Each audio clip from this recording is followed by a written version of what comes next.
রংপুর সদর উপজেলা খলিয়া ইউনিয়ন যুবদলের আয়োজনে মা মাটি ও মানুষের আপোষহীন দেশনেত্রী বিএনপি চেয়ারপারসন সাবেক 3বারের সফল প্রধানমন্ত্রী বেগম খালেদা জিয়ার রোগমুক্তি ও দীর্ঘায়ু কামনায় দোয়া মাহফিল অনুষ্ঠিত হয়েছে।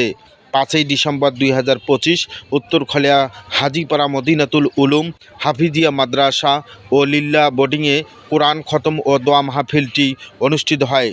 অনুষ্ঠানে উপস্থিত ছিলেন সদর উপজেলা যুবদলের সাবেক আহ্বায়ক জাহাঙ্গীর হাসান জুয়েল, সিনিয়র যুগ্ম আহ্বায়ক আশরাফুল আলম, খলিয়া ইউনিয়ন বিএনপির যুগ্ম সাধারণ সম্পাদক সাইদুল ইসলাম, ছাত্র বিষয়ক সম্পাদক সাদিকুল ইসলাম, সহ দপ্তর সম্পাদক আনোয়ার হোসেন, বিএনপি নেতা আব্দুর রাজ্জাক, হরিদেবপুর ইউনিয়ন যুবদল নেতা মোসাদ্দেক হোসেন, খলিয়া ইউনিয়ন যুবদল নেতা ওমর ফারুক, মোতালেব হোসেন, আবু লিয়ন, আয়নাল হক, আলম মিয়া, স্বেচ্ছাসেবক দলের আহ্বায়ক আবুল কালাম আজাদ, যুগ্ম আহ্বায়ক আব্দুল হাকিম, রায়হান কবির চৌধুরী, জামিল ইসলাম, সদস্য সচিব রিপন মিয়া সহ বিভিন্ন ওয়ার্ডের নেতৃবৃন্দ। দোয়া মোনাজাত পরিচালনা করেন অত্র প্রতিষ্ঠানের মোহতামিম মাহবুব শাহ নূর।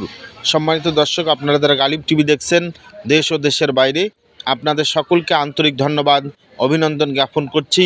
জান্নাতুন নাইমের ক্যামেরায় গালিব টিভি থেকে আমি মাহফুজুর রহমান।